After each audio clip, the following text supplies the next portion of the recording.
ඉතින් සර් අන්තිම මතක 4 ගමන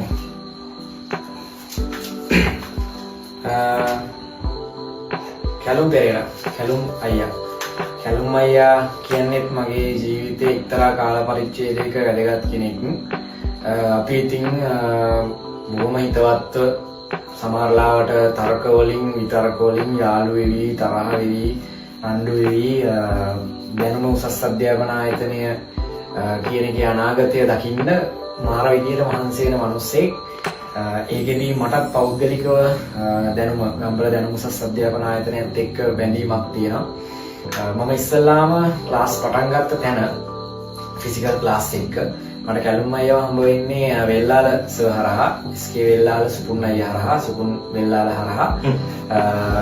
එයා හරහා කැලුම් අයියා හම්බුනාම මේ මම පළවෙනි දවසේ ගිහිල්ලා පන්ති කරන්න ආවම එයා මට chance එක දෙනවා. ඒ chance එක දුන්නේ නැත්නම් සමහර විට අද මම මෙතන නැති වෙන්නත් පුළුවන්. එන මට පන්තියක් කරන්න හෝල් එකක් ඕනේ, පන්ති කරන්න මම ඒ අවශ්‍ය දේවල් ටික හදාගන්න ඕනේ. ඉතින් අදටත් ඒ සපෝට් එක දෙනවා.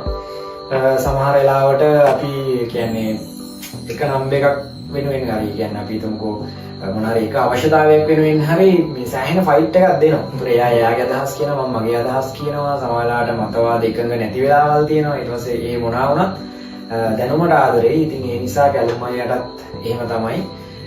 කැලුම් අයියා යන මගේ රෙස්පෙක්ට් එකක් තියෙනවා. ඒ නිසා මට අද මෙහෙම දැනකට එන්න පුළුවන් වුණේ එදා මට පන්ති කරන්න දෙන්න පුළුවන් වෙච්ච නිසා යාට. එයා මට පන්ති කරන්න දුන්න නිසා.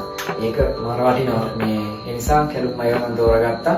මේ වෙලාවේ මගේ ගමන ටියුෂන් ගමන පටන් ගන්න සපෝට් කරපු පළවෙනිම මිනිස්සු ටික අතරින් ඒ පළවෙනිම ආයතන ප්‍රධානියා විදිහට. හරි.